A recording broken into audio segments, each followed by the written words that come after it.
Hey everybody, Mr. Bowman here. This is another video on 3.14 probability distributions, and in this video we're focusing on 6 excellence questions from the 2020 exam. Just a reminder, all of these questions are the past NZQA exams. I've just kind of pulled them together on the Quick Maths website for your convenience. So let's get into question number 7. And I do want to note this yellow answer, this is the question 5 merit answer. So if you're wondering or want to know where that came from, so go back to the merit section and maybe have a look at it. But we've got a hospital and they're aiming to deliver their midday meal, which is the lunch, to patients between this time and this time. They're then aiming to deliver the dinner between 5 minutes and 30 minutes. In question II, you're asked to calculate the probability that on a given day that both the lunch and the dinner were cold. And we found out that was the probability of 0.1. And III, this question here, the excellence part, consider an assumption you made when calculated your answer to AII. Discuss whether or not this assumption is likely to be valid. So I guess the first thing is, before I get into the assumption part of it, let's kind of break down what happened here. So to find the probability that we had a cold lunch and a cold dinner, what we did for the previous question was we found the probability of having a cold lunch and we multiplied it by the probability of having a cold dinner. And when we did that, we got 0.1, which was the answer that they got there.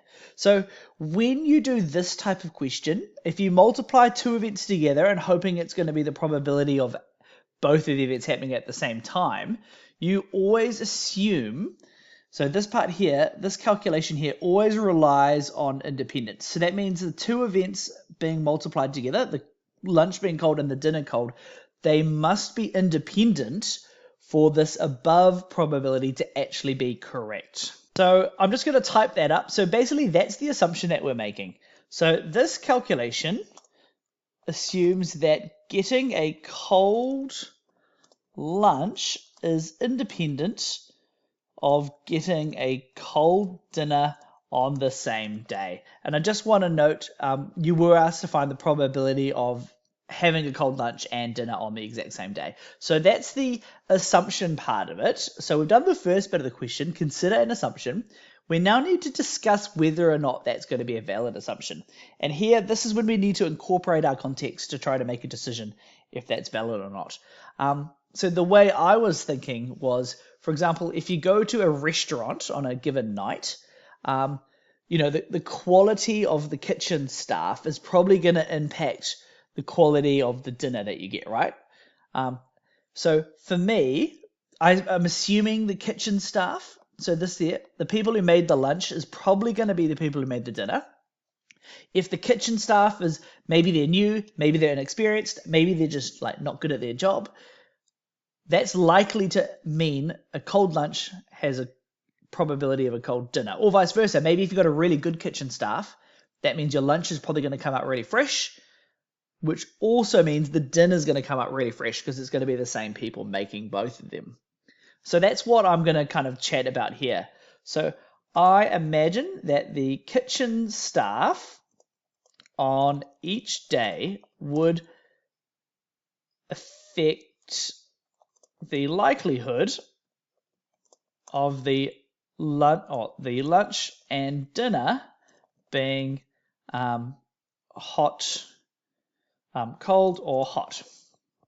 I'm assuming that's meant to be the effect with an A. So this means kitchen staff with less experience are likely to deliver both a cold lunch and cold dinner. And then conversely, forgive my bad spelling, I'm a maths teacher, not an English teacher. Experienced kitchen staff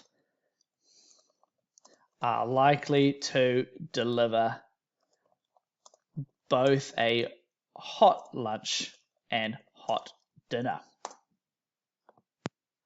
Okay, so I've talked about my assumption. I've explained the context. I now just want to link these two ideas together. So I now just want to link the calculation with the assumption I've made. So if the kitchen staff are not experienced, a cold lunch is likely to suggest the patient will receive a cold dinner. And I'm going to go and vice versa. So, and the other way around for experienced kitchen staff. So this means the probabilities, or the probability of, this means that the events of getting a cold lunch and getting a cold dinner are likely to not be independent. So I've tried to claim they're not independent. Okay, we are now on to question number 8. Another wordy question here. This one was particularly wordy, actually. So in New Zealand, the Ministry of Health recommends that all adults eat at least 3 servings of vegetable each day. So this is all about vegetables by the looks of it. Suppose that the number of servings of vegetable eaten by New Zealand adults each day can be modelled by a percent distribution. So they're suggesting a percent distribution is something that we can model how many vegetables an adult eats each day. So give 2 reasons. So 2 reasons. So don't forget, I normally go +1. So let's actually aim for 3 reasons why the use of a percent distribution may not be appropriate in this particular situation. So like the other videos, I'm going to probably type up this one because it's a bit wordy. So the way I always start these wordy questions is I try to have a think about the talking points I want to talk about, and I kind of bring them into a skeleton or a structure of what I'm talking about. And for a percent distribution, it's only relevant if all the assumptions or if all the conditions of a percent distribution are met. So my talking points are probably going to revolve around 4 of the key percent distribution assumptions or conditions. So the first one is the events must be independent of each other. So when someone eats vegetables, that must be independent of the next time that they eat all the vegetables. The vegetables cannot occur, the events can't occur simultaneously. So that's something we might want to talk about. The events have to be random or unpredictable. And then finally, there must be a constant rate throughout the time interval. I think for me, the obvious issue with these assumptions is probably the first one's going to be this last one, a constant rate throughout the time interval. So I'm assuming that they're eating 3.2 vegetables kind of per day, and it assumes that throughout that day you're more likely to eat your vegetables. And I think the obvious thing is if you think of the time of the day being breakfast, lunch, and dinner, I feel like you're more likely to, the later the day is, you're actually more likely to eat vegetables. So me and my personal diet, I tend not to eat too many vegetables in the beginning of the day. I eat some at lunch, and I mainly eat the bulk of them during my meal at dinner. So that means the rate of vegetables isn't constant throughout the day. It actually changes throughout the day. The time of the day influences when I'm likely to have more vegetables, and that goes against the assumption of a normal distribution model. So let's start writing that one first. So the use of a percent distribution would rely on the assumption that the rate of vegetables eaten by a person is constant during the day. So that's the assumption. So my calculation requires this for it to be correct. So I now want to talk about, is that a correct or valid statement? And in this case, I really don't think it is. And I think for most people, it probably isn't. So we could then talk about what we would expect the vegetable consumption to be for a typical person in a typical day. So I would expect people to eat vegetables at a non-constant rate throughout the day. For example, most people would eat no or few vegetables for breakfast, then more vegetables for lunch, and then the most amount of vegetables for dinner. This tells us that the consumption of vegetables may not be constant during the day, which means this assumption may not be valid. So I think that's a really good talking point for that one there. So we only need two, and I think that one's a really, really good one. I think it'll be really difficult for the marker to, even if they hated you, I feel like they're probably going to have to give you that one. Move the constant rate one over to the side because I've finished that one. And the nice thing is thinking about the constant rate stuff, that gave me a few other ideas. For example, the use of a percent distribution assumes that the events, i.e. eating your vegetables, is random and it's unpredictable. And again, I think based on our discussion of that, I don't think it is random or unpredictable, is it? Because I feel like it's pretty predictable. You're probably going to have vegetables with your dinner. So that kind of, again, undermines the use of a percent distribution. So let's kind of get into that discussion and saying, it is predictable when you're going to eat your vegetables. It's probably going to be around your meal times. Specifically, most of them are probably going to be around your dinner time. So the use of a percent distribution would rely on the assumption that the vegetables consumed during the day are random and / or unpredictable. And as we talked about, we know that's not going to be the case because the consumption of vegetables during a day are going to be based around your meal time. Specifically, I think most of them are going to be around your lunchtime and your dinner time. So I would expect, so again, I'm going through my same formula. So I'm stating my assumptions. I'm now stating what I would expect to happen in the real world.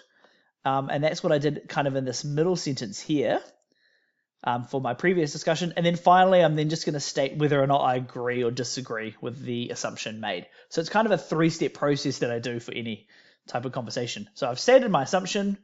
I'm now going to talk about what I expect to actually happen in the real world. So I would expect the vegetable consumption of a person during a given day to be fairly routine and predictable. For example, a person's vegetable consumption is likely to occur around lunch and / or dinner time. So because we've thought of a very obvious reason why this assumption might not work, we can probably go ahead and conclude, like we did in our previous one, that it tells us the vegetables, that this assumption unlikely to be valid or invalid in this case. So this tells us that the assumption that the vegetables consumed during a day may not be valid. What's about valid wrong? Because they are likely to occur at particular times during a day. Okay, so I've done my 2-1. So it did ask me to do 2. As I always said, I always do 2. I always do one more than the question asked me. So we've got these ones cannot occur simultaneously and can and should be independent. So I won't do a full discussion for these, but we can probably talk about, for example, cannot occur simultaneously. I imagine you're having multiple servings of vegetables for most dinners. That's how it is in my cell. Multiple servings of vegetables during dinners, particularly, roast. If you're having, a Sunday roast, you're probably going to have, maybe a serving of carrots, a serving of potatoes, a serving of broccoli, all of a sudden you're getting 3 vegetables in one meal, and they're definitely occurring at the same time. So this one probably also not valid. I'm not going to, as I said, I'm not going to talk about them properly. And the last one is we're assuming that the events are all independent of each other. And again, I'm probably not convinced that's the case. I feel like someone who has a healthy, consistent lifestyle, they're probably going to be having vegetables really regularly. So that means their lifestyle impacts the vegetables they're having. So they're not independent of each other. It's the fact that they are constantly eating vegetables, and that's part of their daily habits. That's what's driving them to cause these. And vice versa. You may have people who are too busy to eat and cook fresh vegetables. Maybe they're eating takeaways. So I know during exam season when I'm marking heaps, certainly the volume of vegetables I eat goes down as a result. So yeah, the vegetables they eat per day, maybe it's not independent of each other. Unlikely to be valid as well. So I won't talk about these last two in details, but I think you can see, hopefully from this previous approaches, you could easily construct a paragraph about these two invalid assumptions as well. So before I end this question, I just wanted to highlight with this first one how I normally approach these questions. So my first sentence here, that is normally me just stating my assumption. It's the fact that the calculation needs to be correct. It's not saying it is correct. I'm assuming this to be happening in the real world, may or may not be happening. So my second kind of chunk of each answer is always about what I would expect to happen in the real world. And I'm not linking it back to my assumption. I'm just thinking, what's happening. And then once I've got this statement here, I've then got a fair idea whether or not my previous assumption was actually correct. And in both of these cases, I think my real world discussion kind of discredited the assumption I previously made. And I talked about that finally. So I try to follow that kind of 3-step process for these critiquing assumption type questions. So hopefully you found that breakdown useful. Okay, we are now on to question number 9. And when I read this question, I absolutely loved it. It's probably one of the easier excellence questions going around. But I imagine it would have been very, very difficult to spot what you needed to do and why you needed to do it. So just to help out, I've got this formula sheet here, which your teacher probably ran you through when you learnt binomial distribution. But you probably vaguely remember the formula to find the probability of something. But maybe you forgot about the formula to find the mean using a binomial distribution, and also the formula to find out the standard deviation. So let's read the question and then let's go back to those formulas to see what's relevant. So it has been estimated that breakfast eaten daily by 49.9% of New Zealand youths. So that was kind of the binomial distribution giveaway. It's because you either eat it daily or you don't eat it daily. So that's 2 outcomes. So that's where the binomial distribution part comes from. So 49.9%, and that's New Zealand youths. We got triple I, because this is a subpart of the question, for New Zealand children. So it's changed a little bit here. The proportion of people who eat a daily breakfast is 85%. So you can see that's a lot bigger, probably because their parents are making them do it at that age. So a health worker observed for a group of 10 youths, the variation, that word, in the number of youths who eat a daily breakfast is greater than the variation observed for a group of 10 children. So they're trying to say the variation you're expecting to see in youths versus the variation you're expecting to see in the children is going to be much larger. Keyword, I guess, greater than. So comment on whether the house worker's observation can be justified statistically. And then support your answer with calculation. So it's given us a very clear statement to make some calculations. So we are talking about variation here. So we're going to actually link it back to the standard deviation measure of a binomial distribution, because you can check the variation in something, or you can reference it by calculating the standard deviation. So let's write a bit of a sentence in that. So the variation claimed by the health worker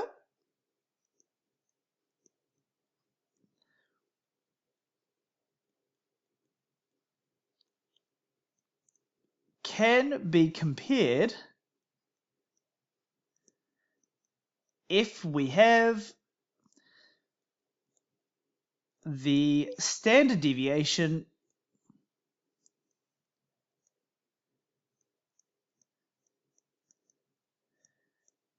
for youth and children.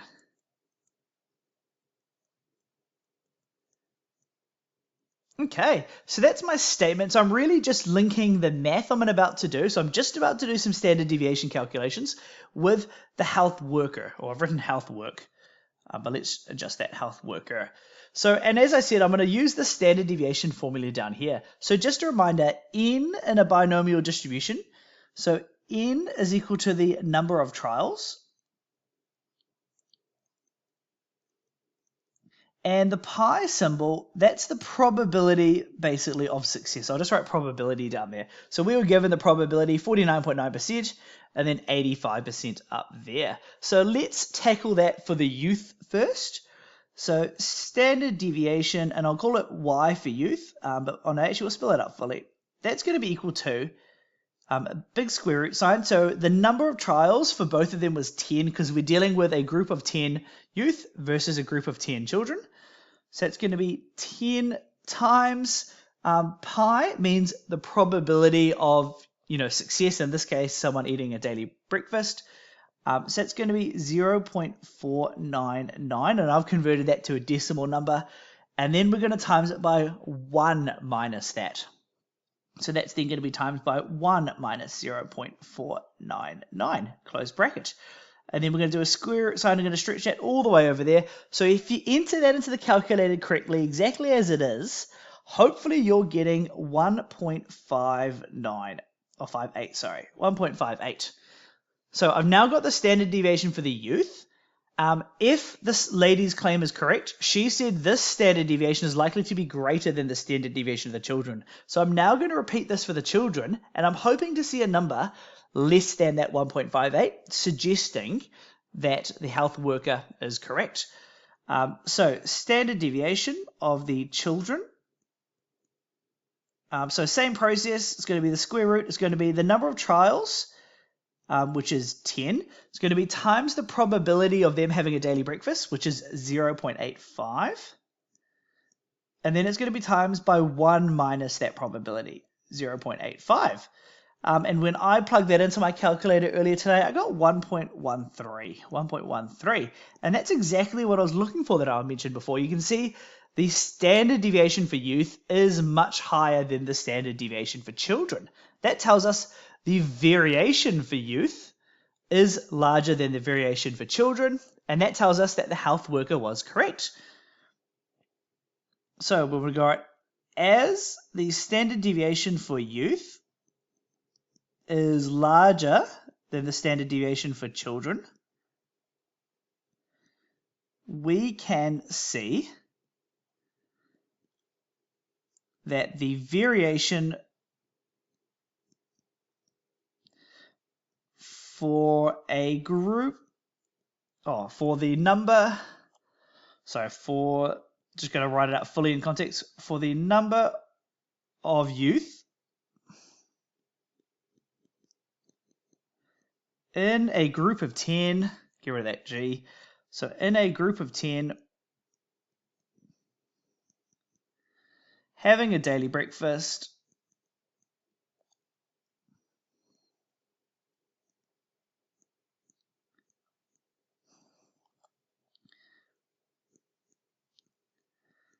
is larger than the variation for children. Gosh, the not having a good spelling day. There we go, variation of children. So I've now stated it statistically. I now just need to link it back to this health worker's observation and that we agree with their claim. This supports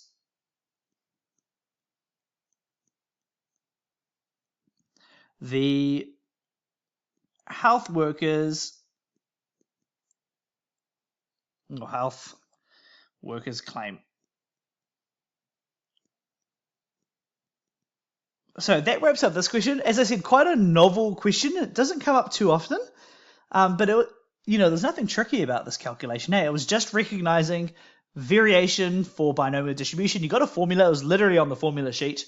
As long as you knew what n and pi referred to in the formulas, that I think is going to be a really E7 mark in your exam. Okay, we are now on to question number 10. Suppose the energy intake for breakfast for New Zealand male youths can be modeled by a normal distribution. It's got a mean of this number and a standard deviation of this number here. Data collected from students enroll at a single-sex school. So this school, 15% of youths have an intake above this number. So we've got 15% of youths have it. That's at this particular school. Suggest suitable values for the parameters of a normal distribution that can be used for male youths who eat breakfast at this school in particular. So this one's going to be a bit weird. So because we've got a mean and standard, sorry, not a mean. So because we've got a probability and a threshold, that probably tells us that, the variation we're likely to see at the boys' school is probably going to be different to the overall variation. So that means this standard deviation here, maybe that's not true for this new school. But we could probably make the assumption maybe on average the mean is going to be the same, because I feel like boys at different schools are probably unlikely to impact the average itself, but maybe the variation you see in the boys might be different between the schools. So we're probably going to have to assume that the mean we've observed for all New Zealand males is going to be the same for the mean that we're going to use for this particular single-sex boys' school. So let's start off by kind of talking about that idea. So for our single-sex boys' school, we are going to assume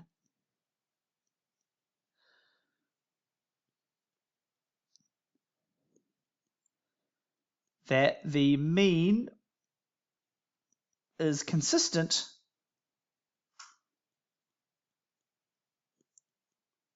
with all NZ male youths. However, and I'm going to get into the standard deviation part, however, we may see a different variation at this particular school.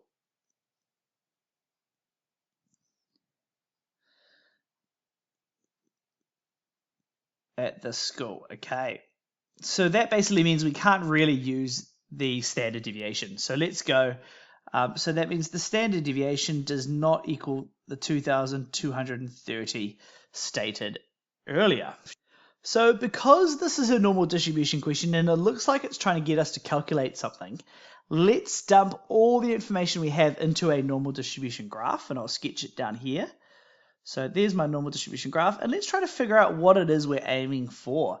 So we know that the mean is probably going to be the same between all youths and the youths at this particular school. The standard deviation is where we hesitate. You're probably going to expect there to be some variation between schools that might be dependent on the exact, maybe the sport program, maybe the school canteen, maybe the cultural background of where the school is located. There might be a few reasons why that variation might differ, but as an average, it's probably going to hold true. And drawing that line, so this here is going to be 15% of the data. So you can see 15% of the data, and we know that's relevant for people who have 12,800 kilojoules or more. So that's 12,800. Okay, so when you put it this way, this question actually does look like a nice easy question. It's really just an inverse normal distribution question, and I've been asked to find out the standard deviation. So the first thing you need to do in this particular type of question is you need to find out the z value. So we're going to draw our standard normal distribution curve. So we've got our standard curve. Remember, the mean is always equal to 1. No, sorry, the mean is always equal to 0, isn't it? And the standard deviation is always equal to 1 in a standard curve. We're trying to deal with the top 15% of the data. So that matches what we're doing over here. So you can see how we're both dealing with the top 15%. And the issue is the z here. We're trying to figure out how many standard deviations away from the mean the top 15% of the data is going to be. And luckily at this stage here, this is just an inverse normal distribution question that you can put straight into your calculator. So we're going to use the inverse normal distribution mode, And the calculator is going to ask you to put a few things in, but it's going to be a left tail. So the tail is going to be left. Nope, it's going to be right, isn't it? Definitely not left. The tail is going to be right. The area relates to the shaded part. So that's the probability. That's going to be 0.15. The standard deviation is 0 in a standard curve, and the mean is going to be equal to 1. When you plug that into your graphics calculator, I got z equals 1.036, and I rounded that to 3 decimal points. If you're not sure where that number came from and how to enter in all these calculator inputs, do let me know. I've probably got some resources I can reply with to help you out with that. And this number does make sense. It is a positive number, which means we're expecting it to be above the mean, and that makes sense given what we've got here. So now that I've got the z value, I can set up an equation to calculate the standard deviation. So z, in terms of our formula, z is equal to, and I've actually just paused the video and kind of copied in part of your formula sheet. So you do get it in your formula sheet. So z is going to be equal to x minus the mean divided by the standard deviation. And this is just an algebraic equation. So if you know 3 of the 4, you can figure out the 4th one. So we know a z value. We've just calculated that here. We know the x value, that related to 12,800. We know the mean, which is 11,200. And the standard deviation is what we're trying to calculate. So we know 3 of these 4 parts of the formula. So we can figure out the 4th part, in this case, the standard deviation. So we know that 1.036, that's going to be equal to 12,800 minus 11,200 divided by the standard deviation. So this here is just an algebraic formula now. So I always encourage my class, if you put some brackets around here, to enter this straight into the graphics calculator, the solver mode, and that's going to get you straight to the answer. Again, if you don't know how to do that, let me know and I'll reply with a resource to help you out. So the standard deviation in this particular case was equal to 1,544.4, and that there I rounded to 1 decimal point. So I've now got a standard deviation for this particular boys' school, and we can see, if you see above here, the 2,230, we can see the variation we've got is now a lot smaller than the variation we had above. So that's kind of one of our proposed parameters. I deleted the question just to kind of give us some room for working. And because we're comparing two schools, the main reason there's probably going to be difference is because of this probability that we used as our input. So I now wonder, with the old standard deviation, remember that the old standard deviation was 2,230 kilojoules. I wonder how many of them, compared to 15%, eat over 12,800 kilojoules. And this is probably the last bit of the math that I need to do to kind of wrap up this question. So as I said, the standard deviation was that number there. So drawing my curve, my mean is the same between the two schools, 11,200. The number we're trying to calculate was that 12,800. And we were wondering, what's the probability of this group here?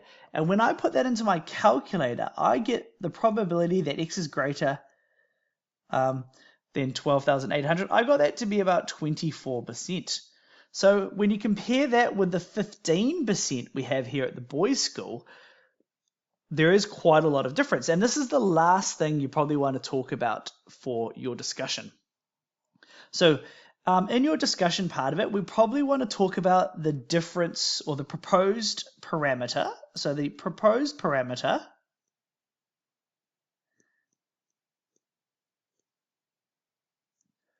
for the boys' school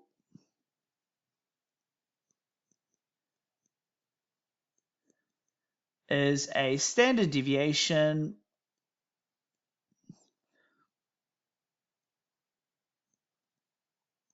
of 1,544.4 kilojoules, which is much less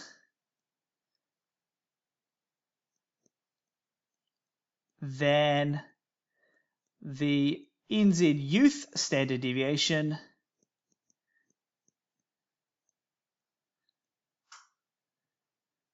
forgive my horrific writing there, let's do that again. Standard deviation, so a heap to this question, of 2,230 kilojoules. I've written kgs, but kilojoules.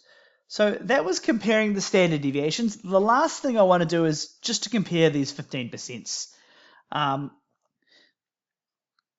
So there may be a smaller standard deviation because 15% of students at the boys' school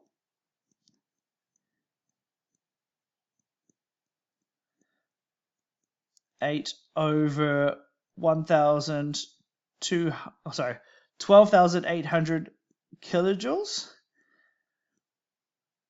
whereas 24% of boys across NZ ate over 12,800 kilojoules. So obviously that's much larger. So I think that wraps up this question here. So I've got my proposed parameter for the boys' school, and I've tried to justify why. So forgive me as my working was a bit illogical. So just a reminder for this question, I started off by talking about why I think the mean was okay for the boys' school, but the variation wasn't. The standard deviation. I then calculated the standard deviation, which was all the way over here. I then calculated, well, what was the probability of having more than 12,800 kilojoules across all New Zealand youths? 24%. I compared that with the 15% from just the boys' school. And then I just communicated the differences between the New Zealand youth and the boys' school specifically. So we are now on to question number 11, and we've got a common injury for sports, often requires surgery, as a ruptured anterior cruciate ligament, ACL. Hopefully you know what that means because I've got no clue.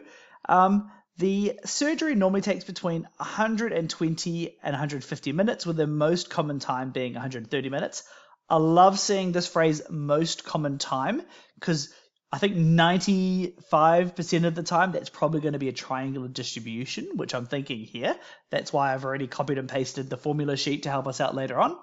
So given the ACL surgery takes less than 140 minutes, so we know the surgery takes more or less than 140 minutes, calculate an estimate for the probability that the surgery takes more than 130 minutes. So this is going to be quite messy. So let's try to think about this. So we're trying to find the probability. Oh, actually, let's maybe start by drawing our triangular distribution. That might be the easier way. So there's my triangular distribution. So there's my triangle. My minimum down here is going to be 120. So don't forget, that's A, which is my minimum. My maximum time for the surgery was 150. That's the B value. That's the maximum. My mode, or most common, is 130. That's always known as my C value, which is the mode. And then finally, my X variable, that's probably going to be this 130, or this 140 here, because the 130 over there is already in my diagram, so I probably don't need another line for that. So let's call that 140 here. And that there is going to be X. So just reading the question, so it says, given that the ACL surgery takes less than 140 minutes, so we care about kind of the surgery up until that 140 mark there. So, we're not relevant in this above 140 surgeries. So given it's this shaded portion, calculate an estimate that they take more than 130 minutes. So we're trying to find then this probability up here. So we're looking for these two probabilities. Okay, so it is going to get pretty mathy. So I've got the triangular distribution formula sheets here, and I've had to add in the second one because we did need more information. So the first thing we want to start off with is finding the two heights at the 140 and the 130. And they're really relevant because the 140 and the 130 is what's coming up in the question. So let's start off with height number 1. So height number 1 is at the 140 mark, and that's on the left or the right hand slope of our triangular distribution. So it's in between C and B. So we need to use this formula over here to get that. So the height at that particular point is going to be 2 times B minus X, all of that is divided by b minus a times b minus c. So I've got my formula there. I now need to think about the numerator. So 2 is not going to change, obviously. So it's going to be 2 times b minus x. So b is 150 and x is 140. So that's going to be 10. So 2 times 10, and we're going to divide it by b minus a. So b minus a is going to be 30. So we've got 30 times, and then we've got b minus c. So we've got b over here, c over here. That's going to be a difference of 20. So now that I've got that, we're going to do some cancelling out. So that 20 basically cancels with that 20. So that means it's going to be 1 over 30 is that particular height there. I now need to replicate this for height number 2. This formula will be a bit easier. Height number 2, because it's the mode, because it's that middle line, we're just going to use the 2 divided by b minus a formula that I've circled there. So 2 divided by b minus a, and b minus a, so b is 150, a is that's 30. So we're going to leave 2 over 30. You could simplify that to 1/15th, but I'm not going to do that because I like having the same denominator of 30, because it means if I've got to do any adding or subtracting with them, it'll make my life a bit easier later on. So let's leave that for now. So the next step that I'm looking to do is I'm now going to start, if I calculate this small triangle here, which will certainly be a lot easier than calculating the big shape over there, I can do 1 minus p to then calculate this big shape here. So I'm going to look to calculate that first. So the first probability calculation I'm going to do, so I'm going to find the probability that x is greater than 140. And that there is going to be, so it's just a triangle, isn't it? So it's going to be 1/2 times base times height. So 1/2 times the base of this triangle is just going to be 10. That's 140 and minus 150. So that's going to be the difference there. So that's 10. And the height of that triangle is h1. I've already calculated that, and that's going to be 1/30th. So times 1 over 30. And when I simplify all of that, I'm getting 1/6. Hopefully you're getting the same. I'm just plugging these straight into my calculator if you're wondering where I got that from. So that means the remaining probability has got to be the other 5/6. So that means the probability that x is less than 140, that's going to be equal to 5 over 6. So I've got that. I'm now going to deal with the darker shaded portion in the middle there. That's basically just a trapezium, isn't it? So you can see the top of the trapezium kind of being h1, the bottom of the trapezium being h2. So the probability that x is in between 130 and 140, that's just going to be a trapezium. And the trapezium formula, remember, is a plus b divided by 2 times height. And in my case, a is h2, which was 2 over 30. So that's going to be 2 over 30. We're going to add on b, which is h1, which is 1 over 30. And this is a good reason I've left the denominator the same, because I knew I'm probably going to have to add these up together at some point. All of that is divided by 2, and then I've times it by the overall height, and that's the horizontal distance between them, and that's going to be 10. So this is a bit messy, but when I do all these calculations, all the simplifying here, I actually got 0.5 or 1/2. So that works out really well. So I'm now just going to delete these formulas here because they've kind of done their purpose and we need a bit more room for working as well. So let's get rid of all these. So now I've got all of the numbers I need. I now just need to link it back to the actual question. So remember, I'm trying to find the probability that it's more than 130, so that x is greater than 130, given that it takes less than 140. So given that x is less than 140. And the way we're going to calculate this is we need to calculate, so the denominator, the probabilities I care about are all the shaded portions, which remember we calculated to be 5/6. So that would have been, the denominator would be the probability that they are less than 140. And the numerator, we only care about the events that are above 120. And that's going to be these events in between 130 and 140. So the probability that X is between 130 and 140. So that's how we're going to calculate this here. So it's going to be all of these events divided by all of these events. And we've got the numbers already. So the first one is 1/2. And remember, we calculated that previously down here. And that is going to be divided by, remember, we've calculated this one previously over here. So it's 5/6. And when you plug that into calculator, you're going to get 0.6. So that question there, really, really mathy. It's got conditional probabilities into it. Even had the trapezium stuff as well. Very challenging questions.